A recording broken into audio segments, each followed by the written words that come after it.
जनतेचा बुलंद आवाज महाराष्ट्र न्यूज। नांदगाव मध्ये भगवान परशुराम जयंती महोत्सव ढोलताशाच्या गजरात संपन्न। सकल बहुभाषिक हिंदू ब्राह्मण समाजाच्या वतीने भगवान परशुराम जयंती महोत्सव उत्साहात साजरा करण्यात आले।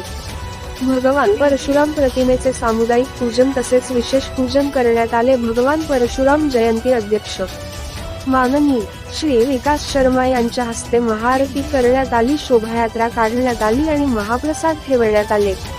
अशा भरगच्च कार्यक्रमांनी परशुराम जयंती साजरी करण्यात आली। सायंकाळी 6 वाजेच्या सुमारास ब्रह्मवृंदाच्या वेदघोषात भगवान परशुरामाच्या प्रतिमेचे पूजन करण्यात आले।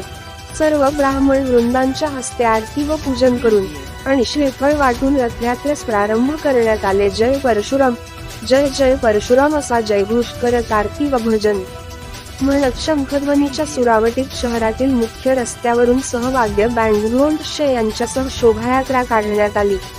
नांदगाव मधील ज्येष्ठ नागरिक संघाचे अध्यक्ष श्री सूरजमलजी संत व त्यांचे सर्व सहकारी ही मोठ्या प्रमाणात उपस्थित होते। तसेच महिलांचाही मोठा सहभाग या वेळेस बघायला मिळाला। मिरवणुकीचे मार्ग गांधी चौक पासून सुरुवात करून महात्मा फुले चौक, अहिल्यादेवी चौक, छत्रपती शिवाजी महाराज चौक, विठ्ठल मंदिर, बालाजी गल्ली तसेच राम मंदिर येथे समारोप करण्यात आला। नांदगाव मधील सर्व महापुरुषांना हार घालून शिवाजी चौकात छत्रपती शिवरायांच्या पुतळ्यास पुष्पहार घालून अभिवादन करण्यात आले। श्री विकास शर्मा, सचिन पांडे, सिद्धेश जोशी, अक्षद नाशिककर यांचे सहकार्य लाभले आणि पूर्ण सोहळा आनंदामध्ये पार पडला। The Maharashtra news, Nandgaon.